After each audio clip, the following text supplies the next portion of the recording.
Yo, welcome, episode 177.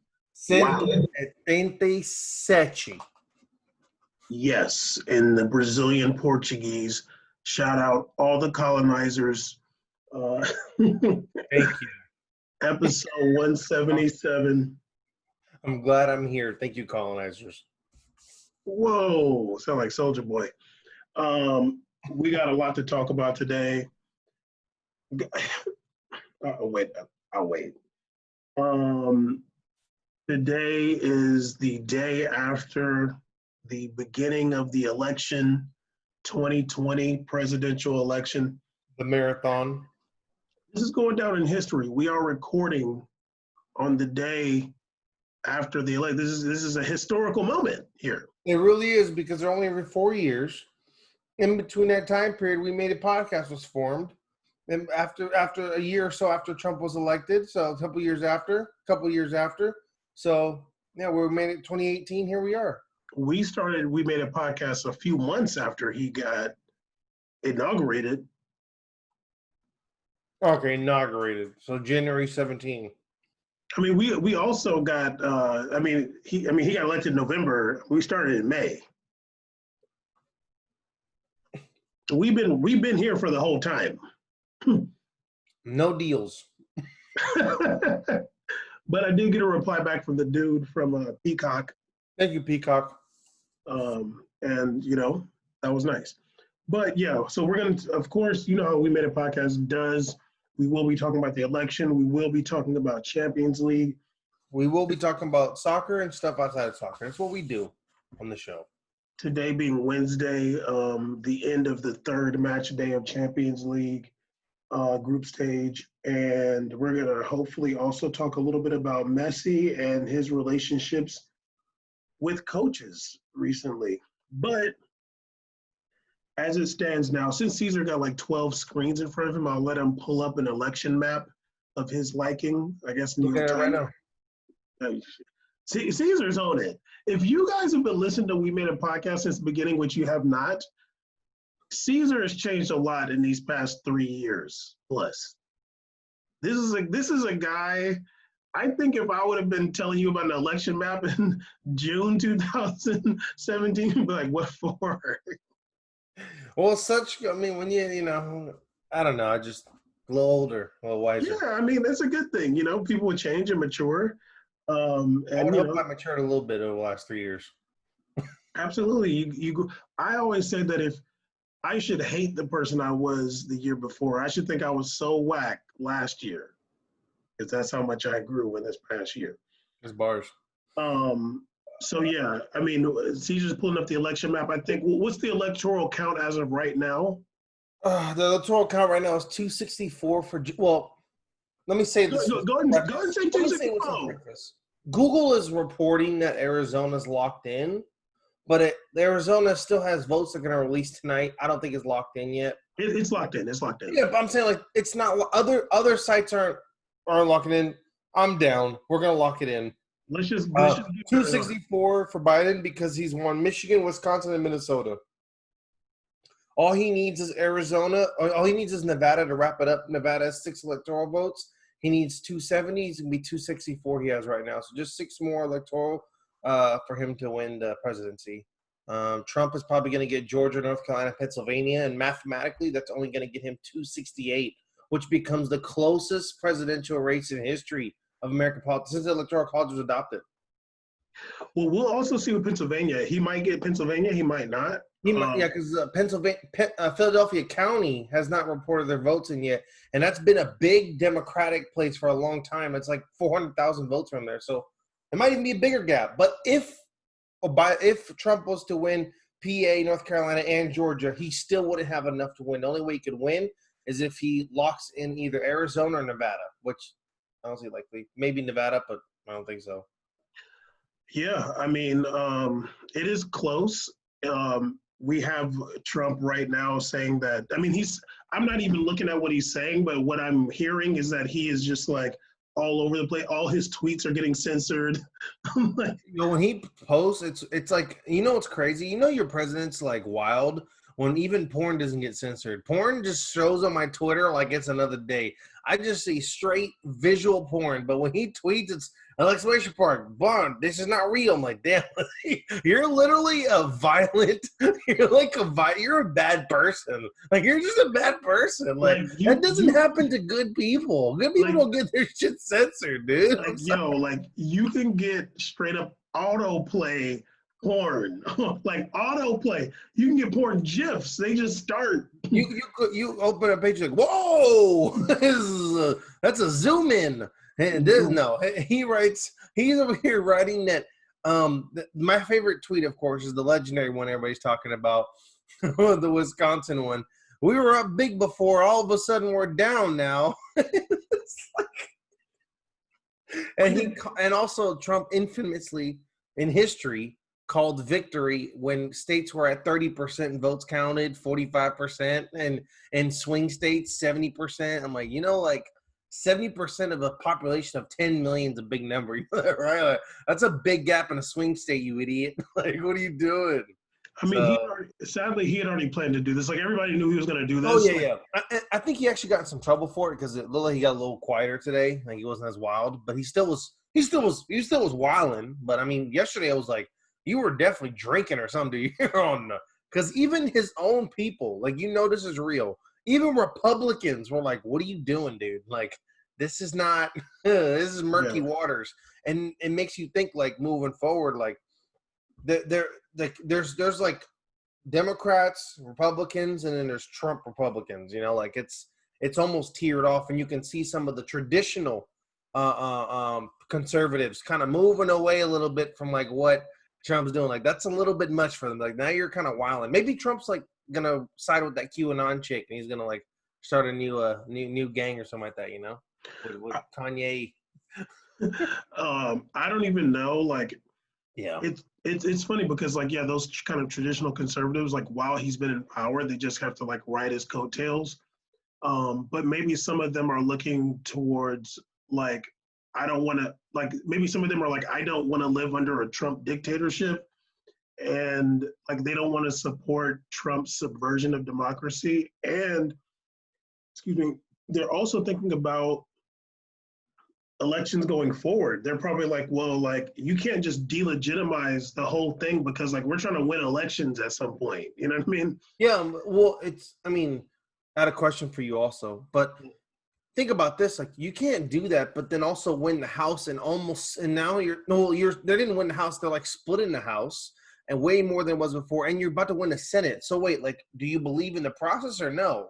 Because if your party wins the Senate, even if a Democrat wins president, your party wins the Senate and you get a lot more seats in the House, that's also still a little bit of a win, too. That means a lot of people thought it was going to be a blue sweep for this based on what's going on. I'm saying people thought that.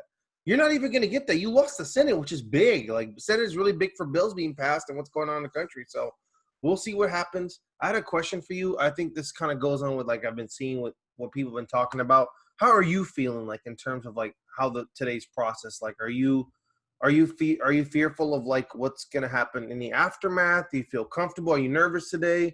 Because I have my opinions. I can tell you mine first, but I want to hear yours. No, you will not tell me yours. No, I can't remember. I think we were talking about it earlier, but I was more nervous a couple days ago, and I was kind of just thinking about like, just like the worst case scenarios. I was thinking about a Trump landslide. And then that night, what's today, Wednesday? I want to say, Monday night, like I did some things, talked to some people, and I was like feeling a lot better. And then yesterday, like once the election kind of started, like I'm just like chilling. I wasn't at any point like nervous for real. The only time was because I went to soccer, and like for anybody that don't know, like Caesar and I both live in LA County, but I live like very well. I guess actually we both kind of live right on the border of Orange County now. Yeah, we do. Yeah. You're more north. You're like more east. It's weird. It's weird. Yeah, just different parts of that. But so I just took Chapman all the way down. So like I'm going through I'll leave out Buena Park. Well, actually, no. I'm going through Buena Park, Fullerton, Placentia, and then to Yorba Linda. So it's like more conservative as you go to like the highest level of conservative, like the most basically like most white conservative, part of Orange County. Like, who was born there? Was it Nixon or Reagan? One of them. Nixon. Nixon. There's a library in Placentia. Okay. And I was like, okay, like I'll kind of, and I wasn't really checking stuff, but I was like, okay, like if there's like hella Trump people out and they're just kind of like out there waving flags and stuff, like I'll be like, damn. But there wasn't like nothing, dude, like nothing. Granted, in the past, I want to say in the past week, you see more like trucks with the Blue Lives Matter flags and like Trump flags, whatever. But I mean, you see, in American flags, you see that, but there was like, and even coming back, like there was nothing to indicate anything crazy. And I'm not personally scared of like right-wing Trump supporter violence. Like I'm not like afraid of that. They might get out there, but I'm not scared of them. I was more afraid of a Trump landslide, and now that that's not the case, even if Trump ends up winning, like I'm more like at ease. Interesting on your last sentence. I didn't really expect that, but that's cool. I think for me, one of the things I didn't even bring up to you on my drive back home from San Diego, I didn't go from San Diego off the 5. If anybody knows San Diego, I came from North County area, so off that like 15 going down to the 5. Hold on. So wait a minute. Did you go on the 52? Like, yeah, okay, like I was in North County, so by like Carmel Mountain, Scripps, kind of that area. So going down to the 5 to go home. So you went on the street or on a freeway? Freeway, I was going from the street to freeway. So you took a freeway from like the 15 over to the 5? Yes. Okay, gotcha. So that's I came from that area so I came from the hills of San Diego, I guess. When I was up there, the minute I leave my friend's house, there's a booth in the front that's like Trump gear, like buy your Trump stuff. Like one person. I was like, man, like, all right. And then I get in a car, I get on a freeway. There's there's like a motorcade for Trump, 2 cars going like 35 miles per hour with the Mercedes in the freeway. I'm like, damn, must be nice to do what you want. With Trump flags, one in a Corvette and then one in like some other truck or whatever, or Camaro. And I'm like, and I remember like driving home and I'm like, that's it? Like kind of thinking like I know I live in California, and I remember everybody was kind of sweating about what was going on. I kind of really wasn't. I wasn't sweating, especially like I'm like, they're not gonna get in California. Like even if the indicator that would be like seeing more people. Did you see the numbers for California? Like it wasn't even like they made it seem like they're like it's some big thing going on. Especially in Cali, like, oh my God, look at the people that won some stuff here in these states. I'm like, those cities. I'm like, there's traditional Republican cities in California for a long time. A Democrat's never going to win in some of these cities. Like, it's generational. It's going to stay this way. But they have no real impact on the state. Like, people misunderstand, like, don't understand how big San Francisco is, like, how big Los Angeles. Even Los Angeles is so big and so many stars. It's a largely Democratic city. Like, it's big. It's huge. But there wasn't really nothing crazy, like nothing, like I was telling my friend that I think that a lot of what you're feeling is fear instilled by people that want to cause voter intimidation. And some of the, like when they're doing it to them, like it's too late, dog, I already dropped the ballot off. I can't go back and change it for you. Like you can't sweat me anymore. It's already done. Like I went to Long Beach City College. I walked in, dropped it off, walked back. It's all good. 1.2 mile walk. It was over. But I do want to say, because there was like a big Trump train motorcade in San Diego because KD I must have missed that one. I think that was in close to downtown. I wasn't close to downtown. I was in the mountain area. Well, it came up to 5, and maybe you just ended up missing it. What time did you leave? On Sunday? Yeah. I left 2-3-ish. 2-ish. Okay, so you were after it because maybe those guys left the thing. Maybe they were leaving it. It was like 140 or 150 or something like that. and it was a lot of them, and they were like going slow on the freeway. But like these guys must have been just headed to the crib after. Yeah, but even with that, it's like, but that doesn't mean anything. That just means that and like I was telling you, they have these little like rally protests. I don't want to know what you want to call it. Here off Beach and Imperial, I drove by. I actually like seen them 2 times. Yeah, it's a decent amount of people, but like, like when the Black Lives Matter protest was going down, like we shut it down. Like we shut it down. Yeah, and also like y'all are out there waving flags and cheering for a billionaire. Like, you're corny. We're doing it for civil rights and justice and fairness in the world. You're doing it for somebody who's been famous for 40 years, silver spoon in his mouth, alleged billionaire.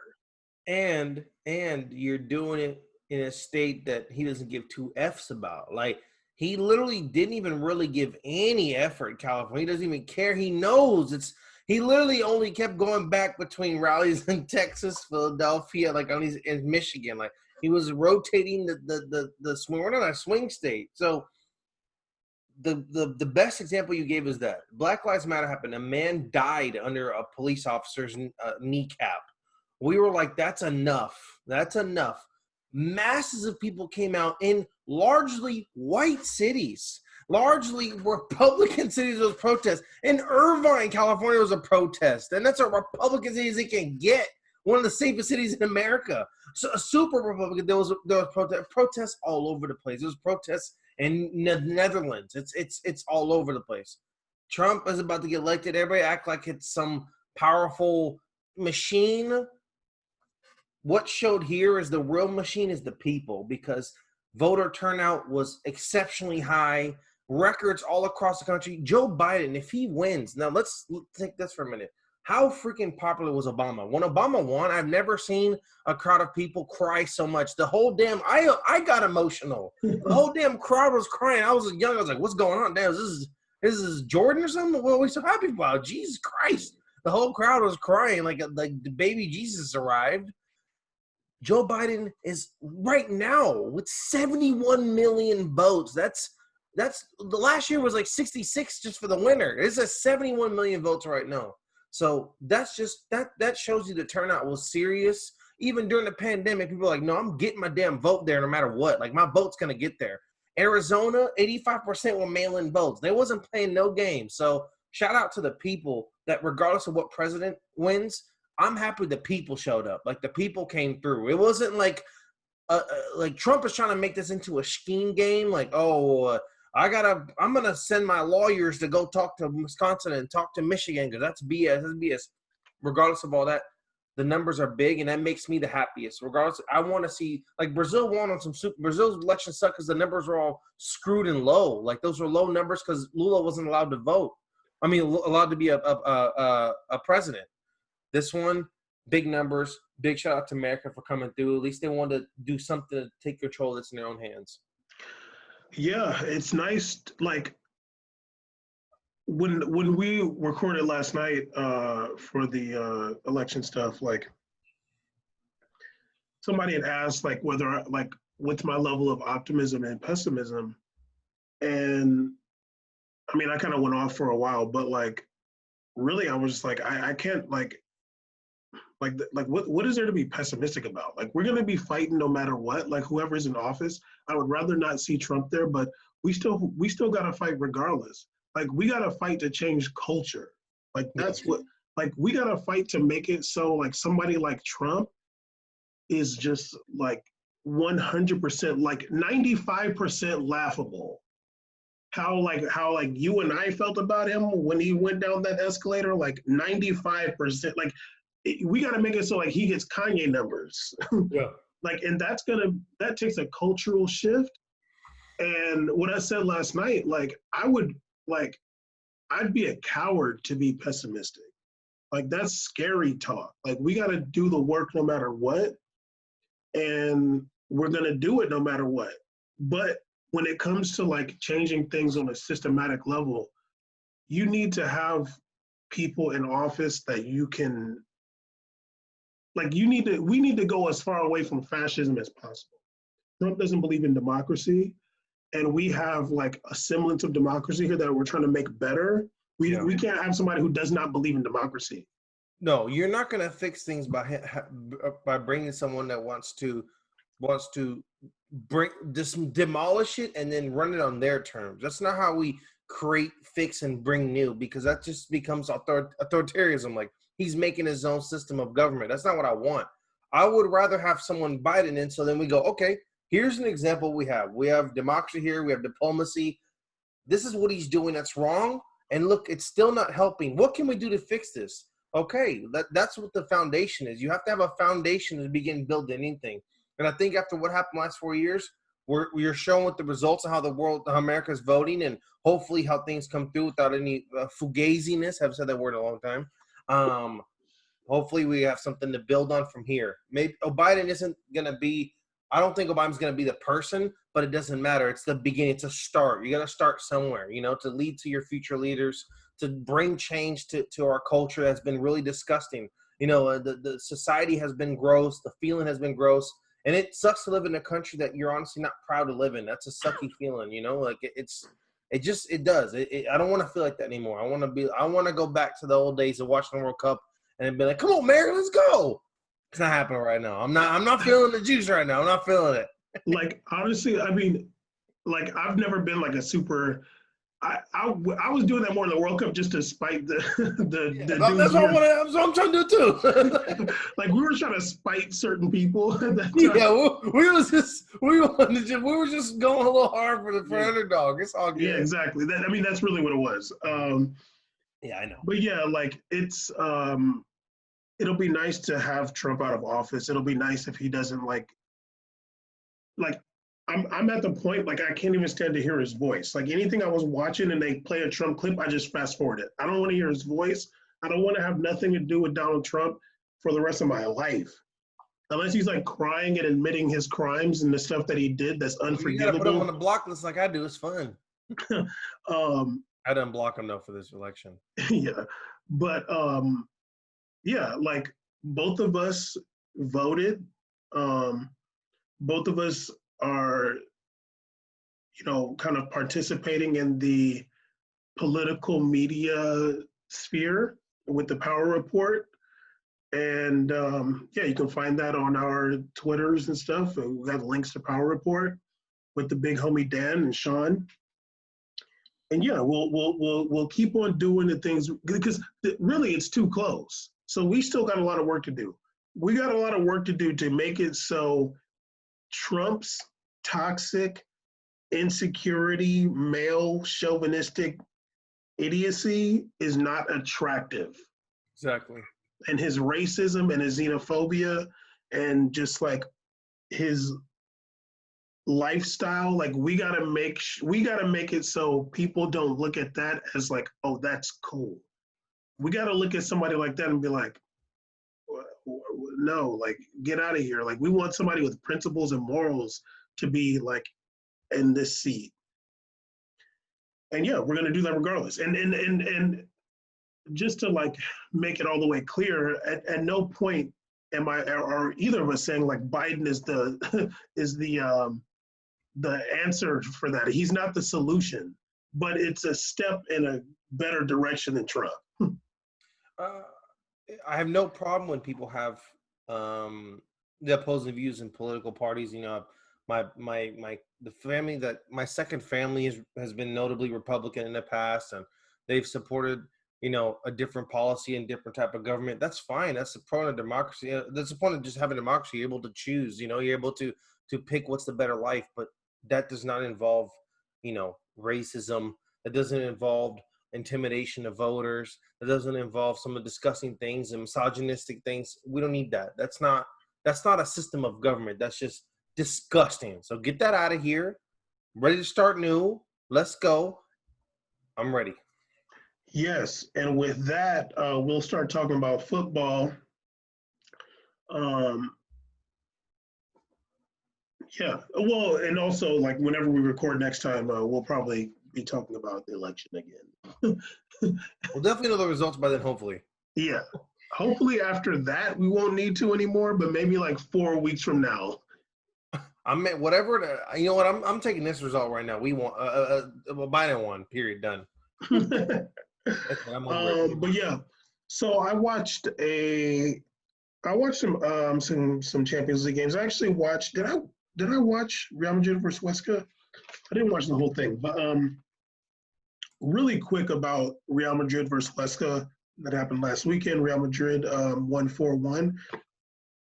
I was really happy to see Hazard not only scored but took a shot from outside the box. Um, it was a really great left foot shot. Hazard is able to do that, so I'm not like surprised by that. But I was happy that he like looked up and shot the ball because that's what he's been needing to add in his game. But we'll talk about Real Madrid versus Inter in a second. I did watch Lokomotiv Moscow versus Atleti. What? only for the Suarez tracker, sir. Only. Here, let me just say really fast. First half, 2 good plays, 4 bad plays. One of those bad plays was a yellow card for bugging the ref when the ref is like looking at the VAR TV. Suarez goes over there and is like still like pestering him when he's like right next to the VAR TV, and the ref gave him a yellow card. Unbelievable, dude. Like, you're 35, dog. Like, what are you doing, homie? And then the second half, 3 bad plays. No, I'm sorry. Hold on. In the first half, 2 good plays, 4 bad plays. Second half, 3 good plays, 4 bad plays. In total, 5 good plays, 8 bad plays. He played the entire 90 minutes, which is always a mistake for him. He still can't run. He had a couple shots, but like they tied Lokomotiv Moscow 1-1, and I really feel bad for Joao Felix every time I see him out there with Luis Suarez. Every time I look at Joao Felix, I think to myself, sometimes that money was gonna come regardless, dog. Like, damn, like it's just like, oh, that's just not so much talent. Just when you watch him play Portugal, like, whoa, you watch him play for Atletico and you go, oh, that sucks. Like, it's just like you're literally, it's like you're taking off one of his legs. It's just like you're limiting this man so much, poor guy. Yeah, because he's a really good player. Like, you see his ability and his talent and his athleticism, but it's just hard for him to get anything cracking. But also news for Atleti, they did sign Kondogbia. They did, because they hate Bam. They signed Kondogbia. They want Bam to watch more Atletico matches. They want Bam to suffer more. So Bam's over here, poor guys watching Russian teams versus Atletico right now. I think that's a good signing. Obviously, like, how the hell could you go wrong? I mean, this is arguably one of the most underrated defensive midfielders on the entire planet. The original Kondogbia tracker came from this show right here, and there's a reason for it. The man hardly ever makes mistakes. He only makes positive decisions on the field, and he's not always back passing either, which I love. He does the going forward. He doesn't make mistakes, and he's dangerous. That's a great size, great ability. Great signing for Atletico Madrid. Yeah, they got some special thing to sign him because of the Partey transfer, which is why it's so late. They got like one transfer they could get before November 6th. But yeah, we'll see if he's able to do much there. I mean, Atleti has a lot of midfielders. But yeah, you know, I love him, and he was my 2018 We Made It Award Player of the Year winner. But Atleti 1-1 against Lokomotiv Moscow. Oh, and actually, I wasn't too sad about watching Lokomotiv Moscow because I was hoping to see my boy Adair come in, but he did not. Well, you know who plays for them? Your boy Zay Luis. What? For Lokomotiv Moscow? Yeah. Oh, and I mean, this is random, but your boy Krakowiak, too, the Polish guy, he plays for them, too. And he like grew some hair in a ponytail. Looks kind of cool. I was like, who is that? I'm like, oh, is Krakowiak wearing number 7? I remember he was number 10 for. Good. I remember he was wearing 10 for Poland. I was like, this is ridiculous right now. This is ridiculous. The best thing about watching Champions League, you get to see some of the players like, oh snap, there he is. Yo, you made it out the gutter. I see you playing Champions League. You feel me? Okay, so I did watch Real Madrid versus Inter. Really good match there. Did you watch it or no?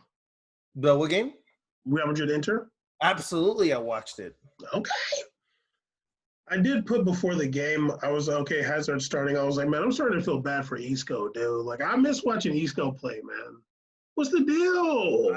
I really missed the Isco Disco, man. That was good times. Like, come on, dude. I want to watch Isco play. It's my guy. Um, but anyway, let's see. Where to start?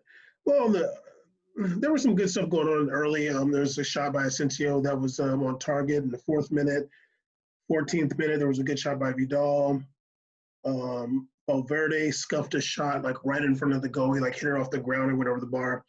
But in the 25th minute, Benzema scored. There was like some kind of weird error back pass by Hakimi there was like somebody could argue there was a foul on Hakimi by Mendy. Mm. I mean, like the little he did nudge him. I mean, it doesn't have to be a foul, but I wouldn't have been surprised if they did call it a foul.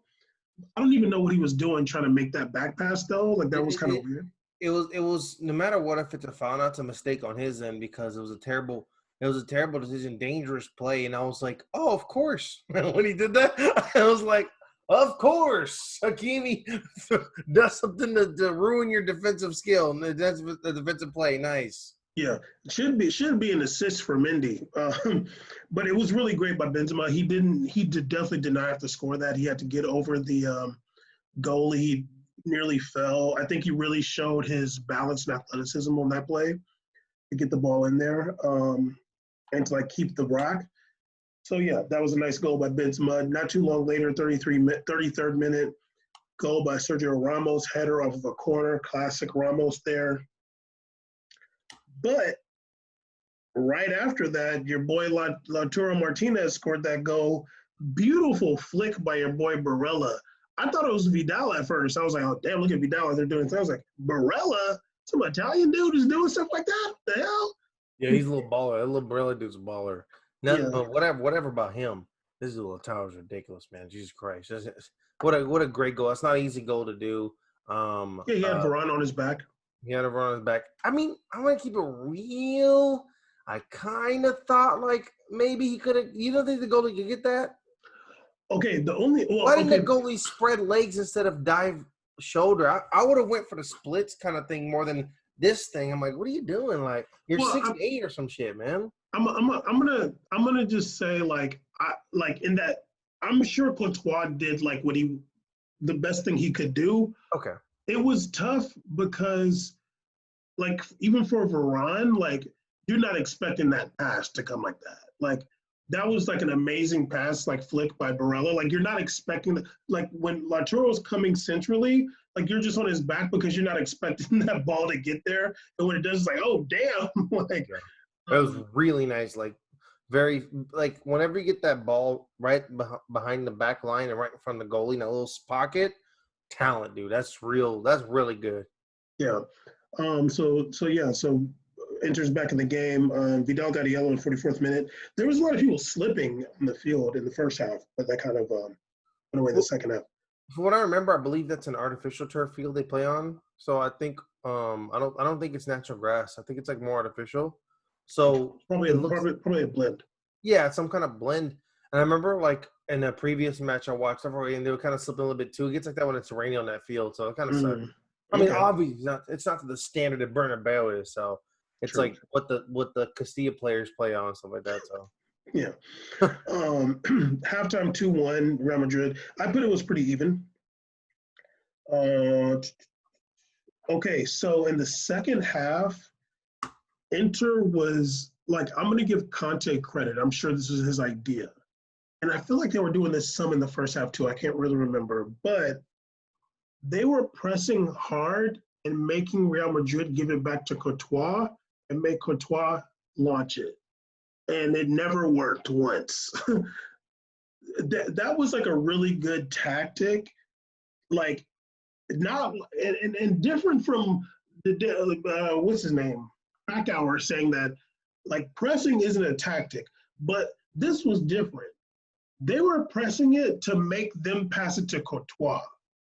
And Courtois is not a very accurate passer of the ball when he's got to put it in the air. Um, he just boots it. Like he's not trying to like pick out anybody. He just boots it.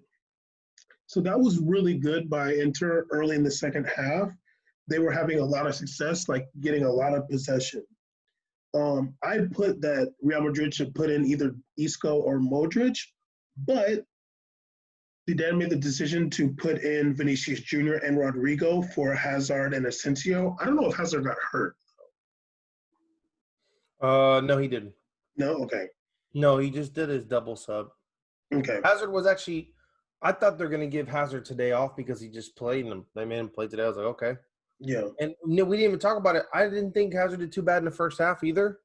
Yeah, he was decent. He was decent. I thought he's pretty. I thought what I liked about him was funny is he was actually looked pretty dangerous when he was coming centrally. So sometimes he was rotating back and coming the ball up a little bit in the middle. He looked like just a really easygoing midfielder doing his thing. And what I agree with you is 100%. The most dangerous opportunities Real Madrid have is when they actually were building offense off their like half courtish offense. You know, when they were trying to build up that pass that goes from Mendy over to Asensio, or when they brought in the Brazilians, when they were giving it to Rodrigo or Vinny. Rodrigo, every time he got the ball, was doing a give and go and beelining for the goal. So you could tell there was something going on here. But giving it to Courtois was really making it hard for Real Madrid to transition into that offense. So big credit to them. And they had the formation for it. They had the fullbacks kind of pressed up high with Hakimi and Ashley Young. How the hell he's still playing, I don't know. Pressing up high, just harassing Real Madrid a lot. Yeah. Yeah, and it ended up working.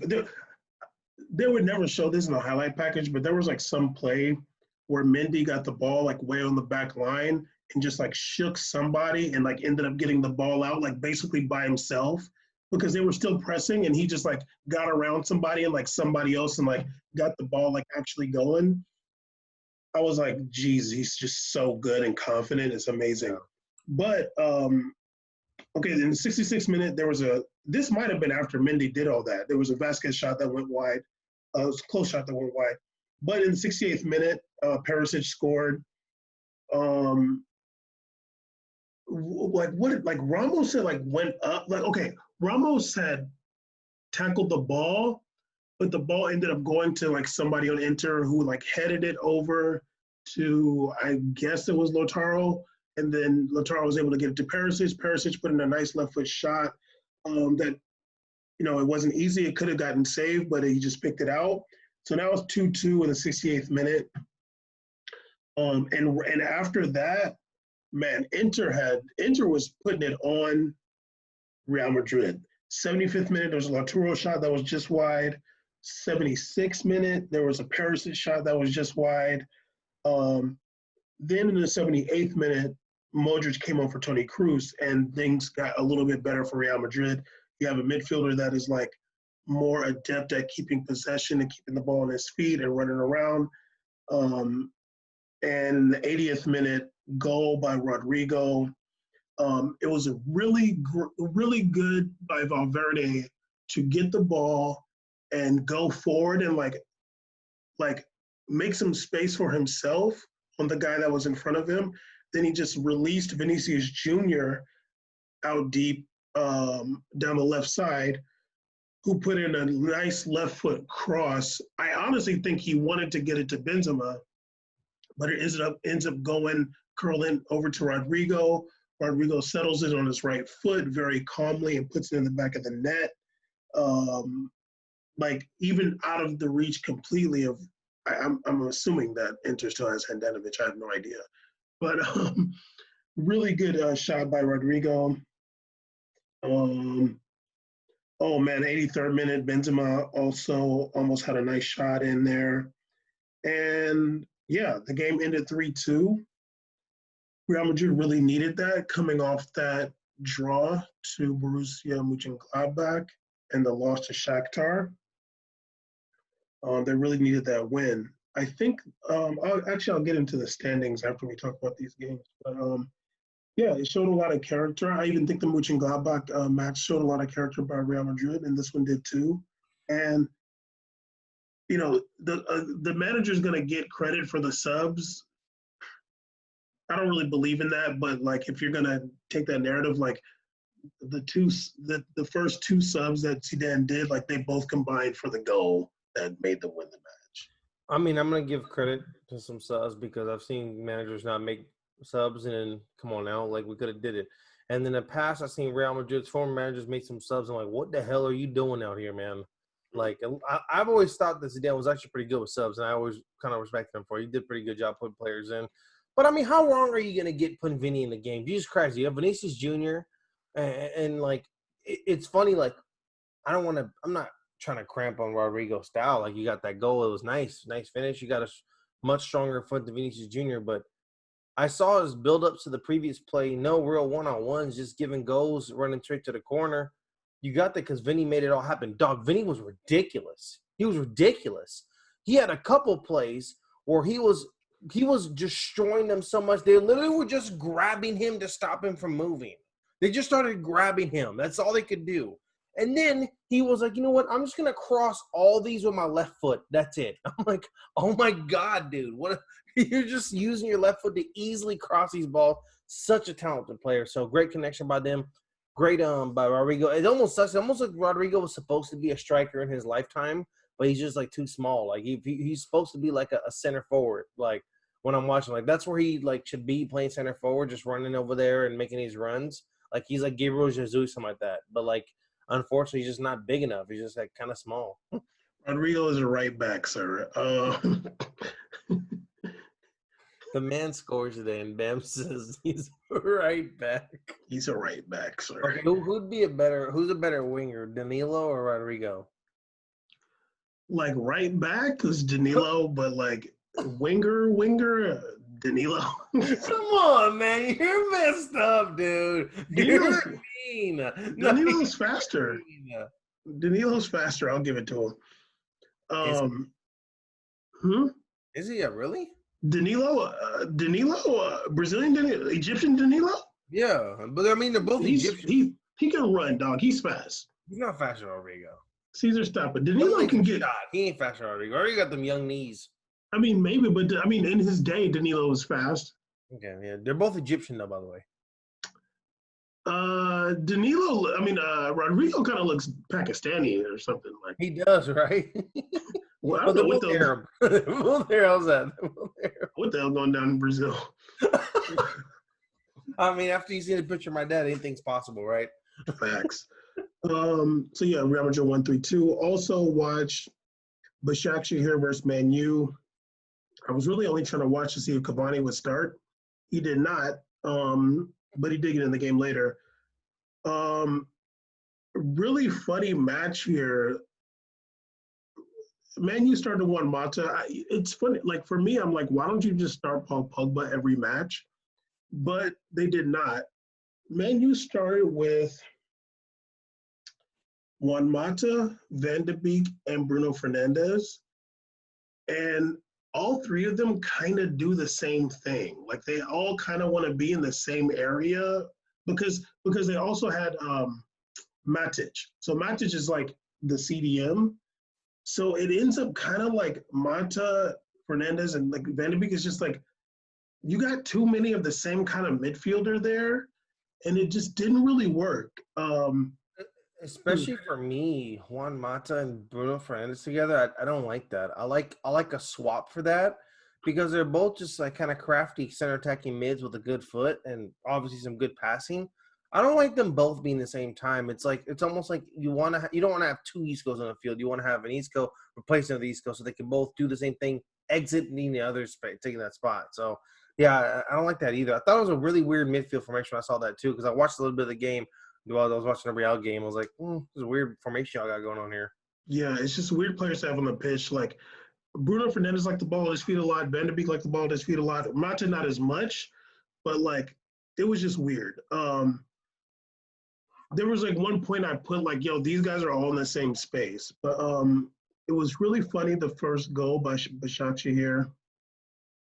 When I saw it, I was like, what the hell? How did he end up that open by himself? Like, I don't really remember what happened, but he just ended up open wide by himself, like before the halfway line, and just somebody released. He's like standing there with his hands like here, here, and like the dude just releases him. He takes it down like it's bad when like Matic is chasing him like ridiculous, and he scores that goal 1v1 against Dean Henderson. It wasn't an easy goal by any means, but he put it in the back of the net. Controversial call after that, though. Demba Ba was doing his thing. 20th minute, I don't know how to pronounce his last name. I'm going to say Twanzebe. Antoine Zebe. Rich homie Twanzebe. Demba Ba had like another like long ball over to him, and Antoine Zebe was on his back and fouled him. Like when they're both going for the ball, and I'm like, yo, like he's the last defender, dude. The ref gave Antoine Zebe a yellow card. I'm like, yo, he's the last defender. Like that's a red card, yo. I'm like, yo, like there was some other Man U defenders like around, but they were behind them. I'm like, he's the last defender. If it's a foul in that situation, like that's a red card. You trying to pull it up? I'm watching the thing right now, but go ahead. I'm just watching. Watching what they don't tell me you watch election map. No, I'm watching the. I just saw the Demba Ba goal again right now. Okay, so the You're talking about the yellow he got, right? Yeah. Okay, let's see it again. Oh, but that's a red card. You can't do that, though. Last defender. There's literally last defender. That's a red card. You can't give that ref. You can't give a yellow for that, dude. Dude, that's last defender. You feel me? At least go to VAR for it. I was like, yo, what's going on? And the Besiktas players like, yo, like one of them was like laughing. He was like, are you kidding me? Yeah, it doesn't matter. Even if you trip his foot, like regardless, it's a red card. You impeded his progress, especially when this is the man who just scored a similar goal before. Well, of course, he's a lot less open on this one. The other one, he literally was just like running a route by himself. But this one, like, it's another open. It's about to be another one-on-one with the goalie. You can't do that, dude. I'd be pissed. I'd get a red card for complaining. Caesar, I was thinking about if I was the coach for Besiktas. I'm getting thrown out the game. I would be so mad. Like, getting thrown out the game. Like I would be like, please give me the NFL coach headphones so I can throw them down right now. Someone give me that big old Logitech headset so I can just slam it down like the coach do. That $190 headset and just slam it on the ground. Caesar, I swear to you, you would not be able to stop me for that call, because if the ref was just like, okay, it's just an incidental foul and didn't give a card, I'd be like, okay, like that's like, I'd be like, okay, like you're using your judgment as a ref and you're just saying like they just kind of got tangled up, but I don't want to give a card. If you're gonna pull a card out, that card better be red, dude. So it's a last defender, automatic red. There's no discussion about it. That's a red. Like if you're pulling a card out, you're behind the player, dude. There's no way, man.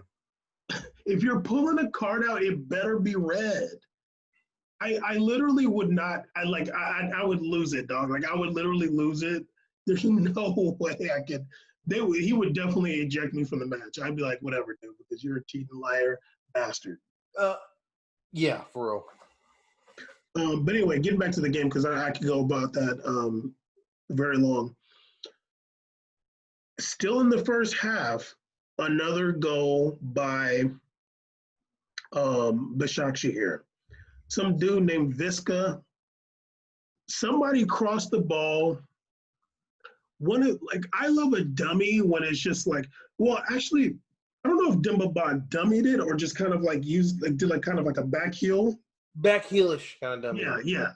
It was like somewhat dummy, somewhat like give it a little bit more gusto. So Demba Ba might have had a goal and assist today.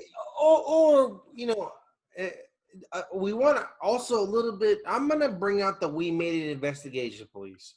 We made an investigation police on Juan Mata, dog. That's a weird play, dude. Because when he got the ball, I remember thinking to myself, "Wait a minute, like, is he about to score on Man U?" He like was running with so much conviction down the left line towards the goal. I'm like, "Yo, dog, you even want to try to turn? Like, you're running towards like a winger. Is he a winger for Başakşehir now?" Okay, but Caesar, who was that gave him that really bad pass? Was that Bruno Fernandes? I think Because I think it was. I think it was 2. Because that was a weird, like, I don't know what that pass was. It was. He gave him like a lob back pass. I'm like, dog, what are you doing? Is this what they taught you? Yeah, it was weird. It's like a mini punt. Like, what are you doing, dude? Like, just let it go, dude. It back. But the way he ran it down, it looked like it's like they formulated a play to get scored on. I'm like, you never back pass like that. You forward pass like that. You never give it to your own team like this. It also looked like you could tell Juan Mata is so washed on that play. It's like, he had no speed. He was running. It was all arm movement. Yeah. Like, it's his legs. Yeah, dog. I was like, oh, man, you're so slow, dude. It was funny because he's like trying to push people all the way to get to the goal. He's still too late. Like, I'm like, dog, like this dude with the ball was burned you so hard. Like, my coach used to say, no one should ever beat you in a foot race if they have the ball in their foot. But that's not happening in this case. He got smoked. Ask Max Gradell, dude, he did it. Then he had Alves. But yeah, it was a bad back pass by Bruno Fernandes. You put Juan Mata in a bad spot. Juan Mata does not need to be starting. I don't know. Like, I mean, granted, you're going to get paid a hell of a lot playing for Man U, even if you're riding Pine. But, like, that dude's got to go to Italy, dude. Like, you got to go to Italy, man. Like, go to Italy, dude. You say Zlatan is 45 and he's still putting up numbers. Like, just go to Italy. Man, he's 444 still scoring. Yeah. But yeah, so Demba Ba with the assist dummy assist, and your boy Visca put it right on the other side of inside the net. Nice goal. 2-0 to Başakşehir at that point, but 43rd minute, your boy Martial got a nice header off of Luke Shaw cross. He was very emphatic on that header. He even fell down. The number 1 project baby angry face, number 9, Anthony Martial.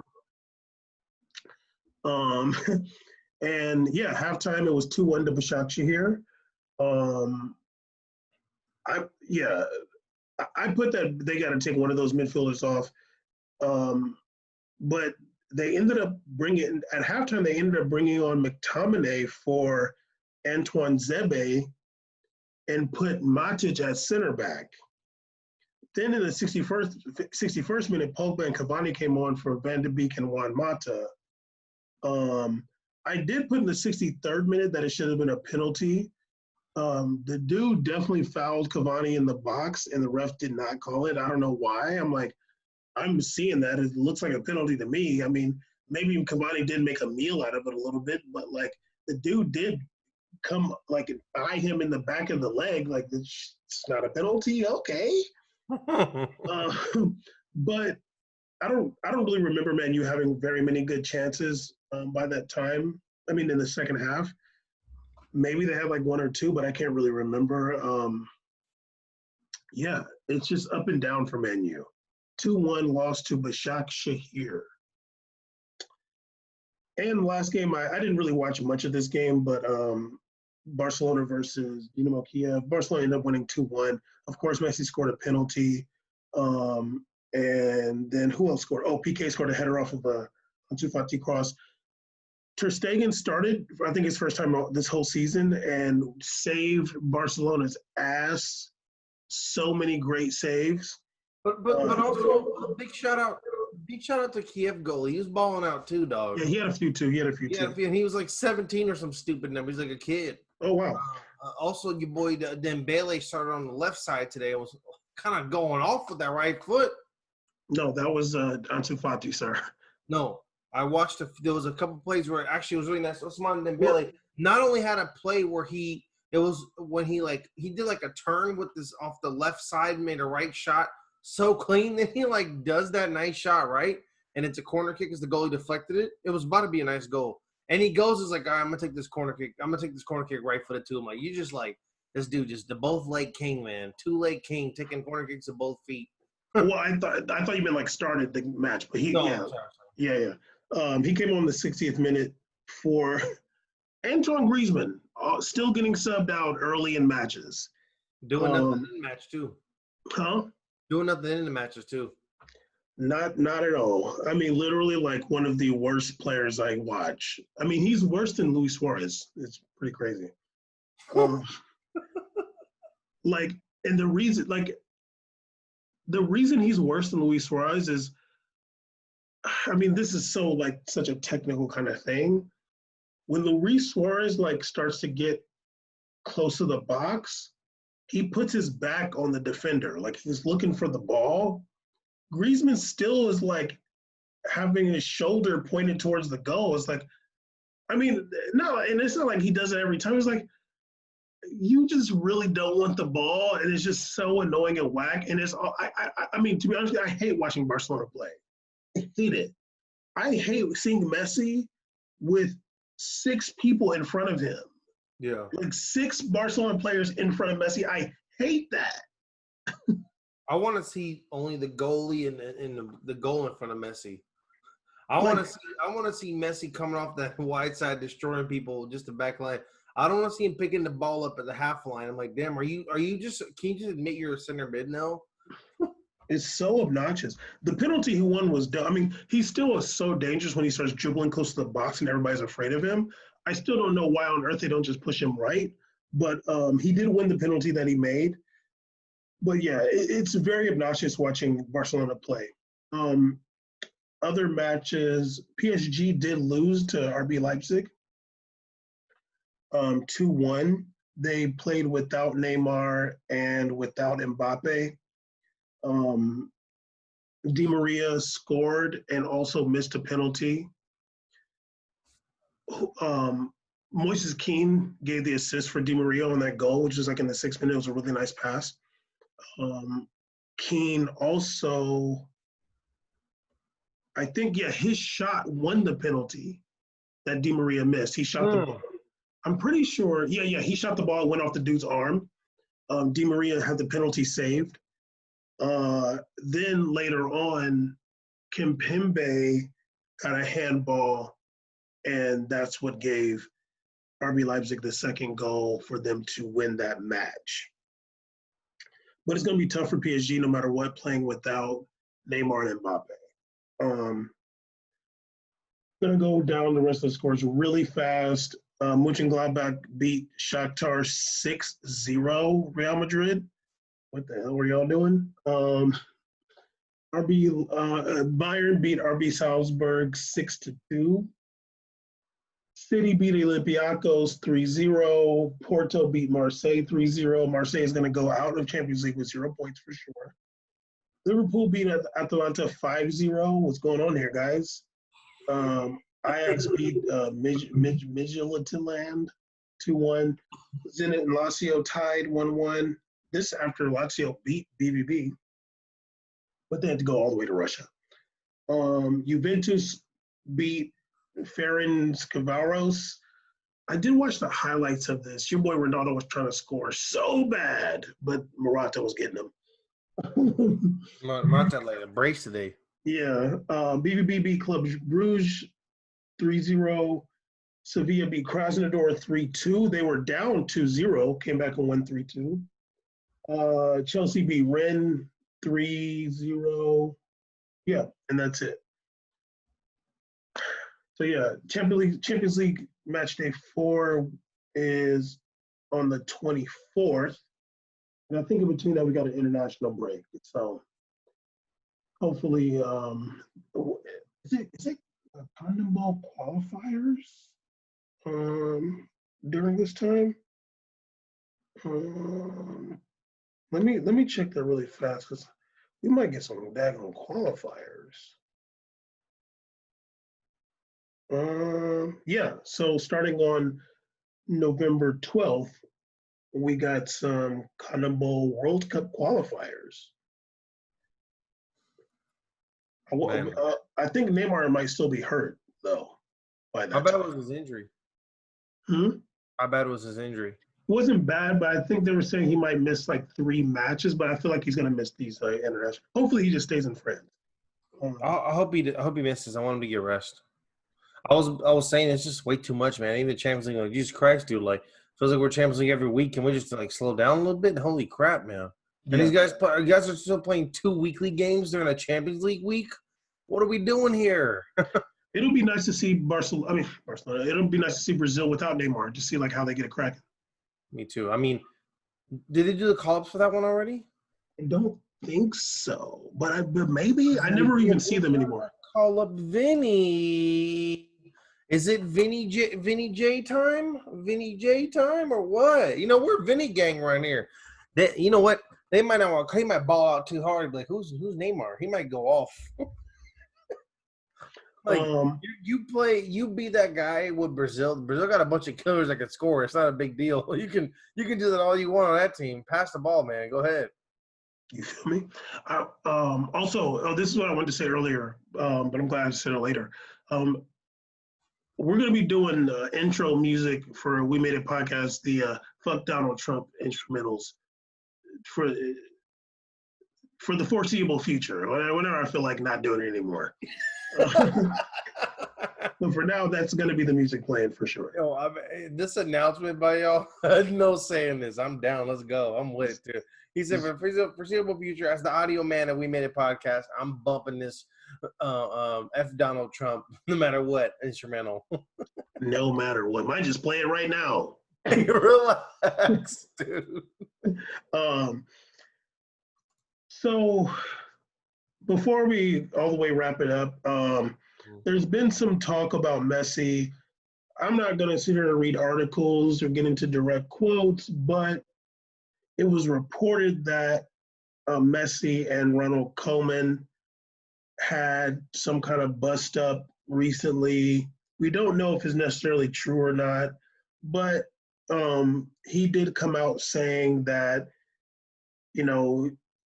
he said that Leo's the best player in the world. I love his ambition and winning character. I have no difficulties with him, whatever. I kind of disagree with that. I kind of don't think they're cool.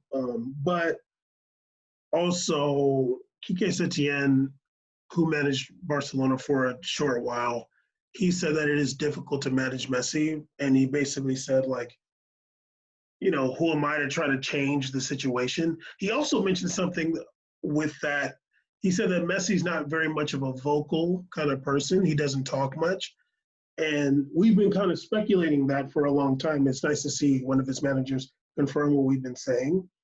But going back to Ronald Koeman, also Joaquin of Real Betis said that Ronald Koeman is garbage. And he said he wouldn't even make him the kit man on his team.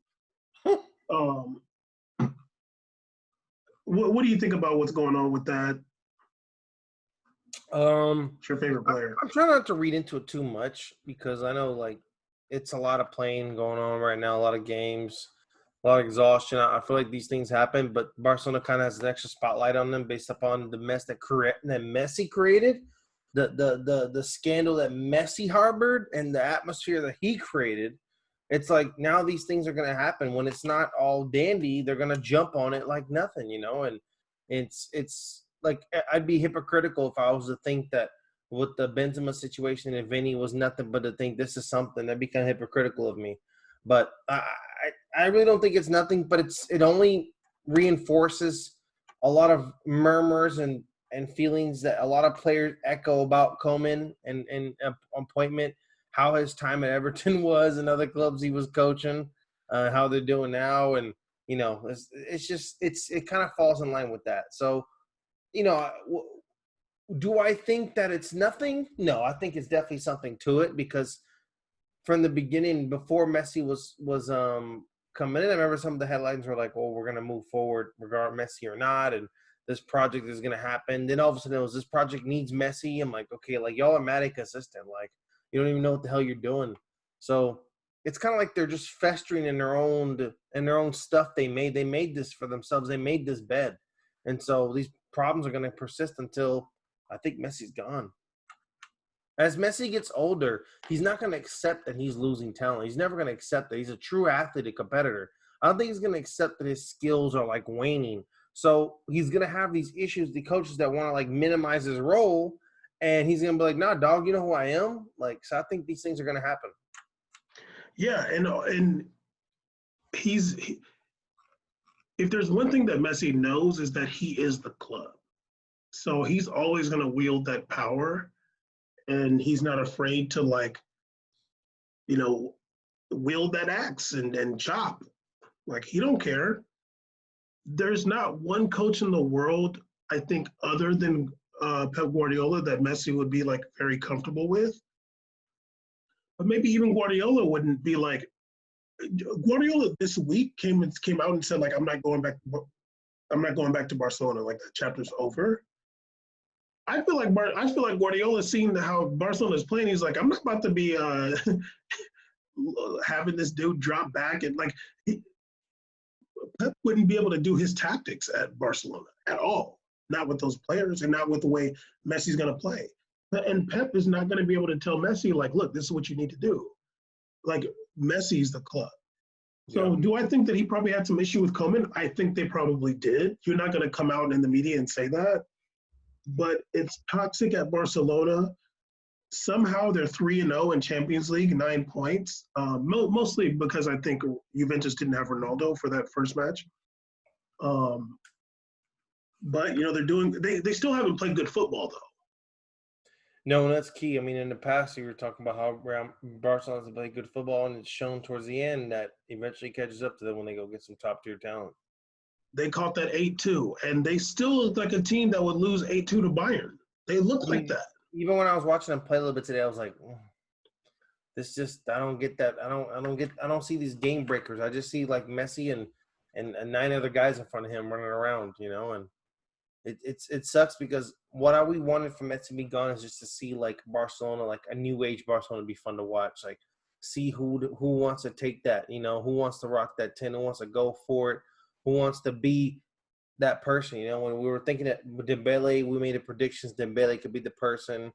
Somehow people in the public think Ansu Fati's this guy. We'll see moving forward, but it's like Barcelona's in this weird year where I know they won't win it all, so they're just kind of like tweening, and it's kind of ugly to watch. Very. But the 3-0 Champions League, so yay. Yeah, I mean they lost to Bayern 8-2. Bayern beat Lyon 3-0. I think right now Lyon might beat Barcelona. Signings they made, they could a little deeper this time. Yeah, and also like has Barcelona gotten better? Although I don't think Luis Suarez is like you need him, but it's better than just having Griezmann. My second Barcelona game watching. What's this? Why are we losing our minds over Dest? What's going on here? Okay, he's just regular. Yeah, he's regular. He's not bad. He's not bad. Like, I never was a bad player. I was like, he's just. I'm not. He's like, oh, you want Orger Zola? You can have him too. It's not a big deal. Like, I'm not gonna lose my mind, dog. It's cool. I'll find another one. Basically. Oh, I don't know if we talked about this. I was watching a little bit of I feel like I might have mentioned this last week, but I was watching a little bit of a Wolverhampton match, and Nelson Semedo was out there. Looked like the Nelson Semedo of old. He had to just get out that toxic area. He like, let's go. I'm about to get off. Dribbling, putting moves on people, making runs, and like literally like how he looked in the beginning of Barcelona until like whatever happened, and he just had to be like, just don't be trying to outshine Messi. That's how I think. Yeah, they're like, we didn't want 2 Dembeles out here. Jesus Christ, man! Both of y'all got to get injured. So you just gonna call him Dembele because he's black? No, because they're both balling with dribbling the ball. No one else does that on that team. Yeah, true. So like, the only 2 guys that were like putting moves was them 2. Like, you feel me? And they're both at the time on the right side of the field. It was so awkward.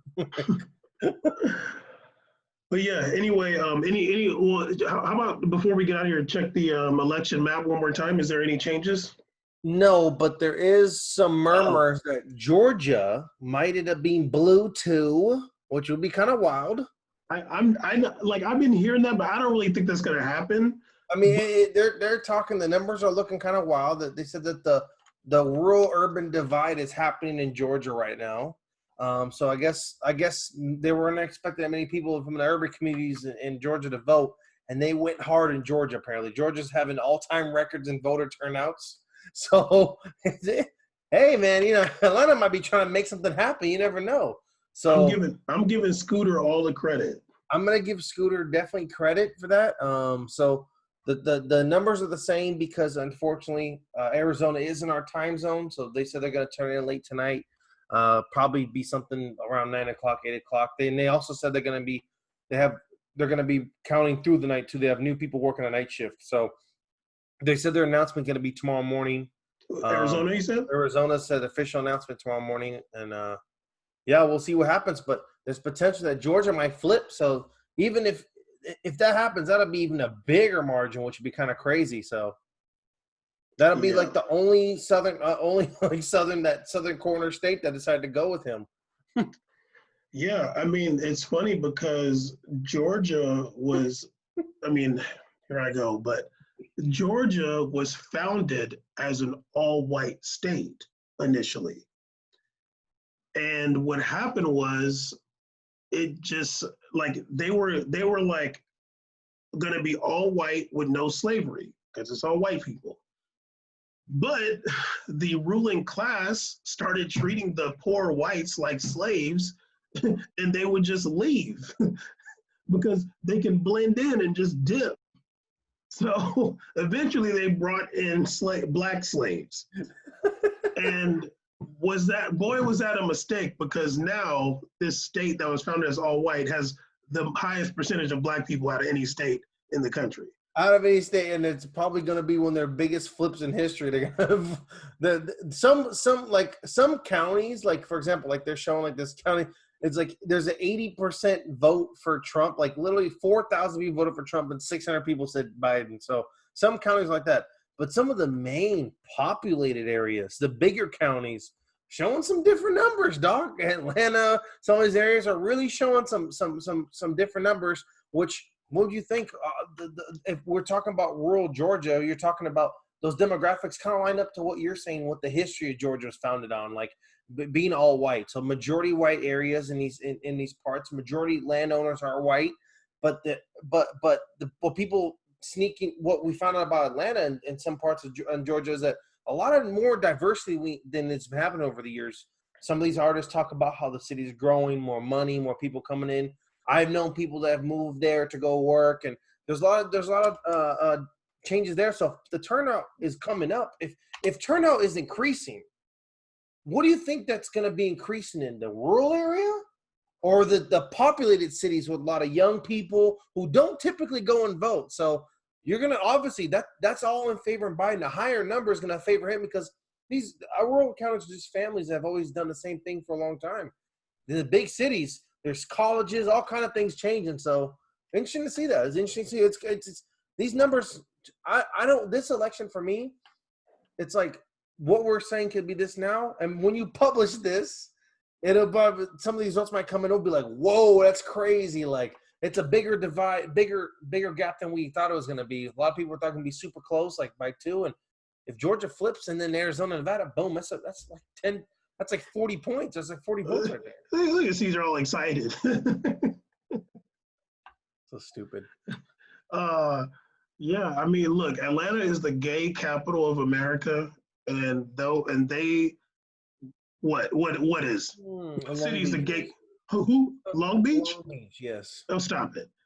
Atlanta is the gay capital of America. Caesar, you really gonna tell me Long Beach? Yeah, the second biggest gay population in California is in Long Beach. Okay, that's cute, but Atlanta is the Biggest gay state in cap. America, too, largest population. But all right, go off though. Once again, Atlanta is the gay capital of America, They can try. We're and the champs. and if Georgia flips, I'm gonna give them all the credit. Yeah, if Georgia flips, we made it's gonna go visit. That's what we're gonna do. If Georgia flips, we're gonna go visit. And ironically, the first place I seen two women kiss was in Atlanta. Whoa, Caesar Also, left. not mentioned, we did elect the first transgender Congress member, so big shout out. I forgot to mention Delaware. Was Delaware. it McBride? I think it was McBride. Sarah McBride, maybe? Let's look at that. Was she Congress or Senate? I can't remember. I think she was a senator, actually. I kind of can't remember. Sarah McBride becomes first transgender state senate in U.S. history. So big shout out to Sarah McBride, Delaware, like Bam said. Wait, so is it like the federal Senate or the state Senate? The state, for the state of Delaware. Hey man, hey, whoa. Yeah. That's a big change. That's big, good for her. Yeah, big for her. That's cool. So big shout out. No, I mean, the only thing I got for Delaware is I remember one time we were like driving from Virginia up to like New York, I think it was. And like, it was like, welcome to Delaware. And then it was like 10 minutes later, please make sure you visit Delaware again. I'm like, God damn, this place is small. Like, not only have I not been to that part of America, I can't even imagine myself, but I do want to go there only with Bam though one day. They go that part of the world, that'd be hilarious. Not like that. Jesus Christ, dude. Just come on now. So only because he's probably the only person that make it entertaining. It'll make with me, you and Tarek actually would be a good fun in like Delaware. That'd be hilarious. I literally know nothing about Delaware. I can only name you the capital of Delaware, but that's it. I mean, Delaware, it turned up. But anyway, episode 177, We Made a Podcast, election edition. What we calling this? We got to say something about election. I don't know. But please, check out my YouTube page. We Made It Ceez. You should have said that in the beginning. I had to unlist my YouTube because I was wilding out last night. It's not for anybody to see unless I want to share it with my friends. Damn. Never doing that on stream again. What'd you do? Huh? What'd you do? Well, I just took an edible and I streamed. Oh, Also, big shout out to Oregon for legalizing a ton of more drugs you can do. Oregon's wilding out. Go off. Cocaine, heroin, all legal in Oregon. Wow. Can't wait to see the 15% tax on those. So it's like Portugal. Straight up. I guess they're like, fuck it, why not? No, it's Oregon. So yeah, please check it out. Please check out the Home Mufasa Taquitos on Twitch. Also, my boy Sergio. That boy Sergio's been streaming the game Watchdog Legions. It just came out. Please check him out. Bam hates every game except for Apex. Luckily enough, tonight the new season of Apex drops, 9 p.m. Pacific time. Unfortunately, I will not be streaming it, but I will be streaming it tomorrow. The new season of Apex, Map Olympus. Big Ceez, Apex Ceez is back now. I'm back doing the Apex. We're back at it. I took my 2-season break. Let's get it cracking again. Yeah. Holler.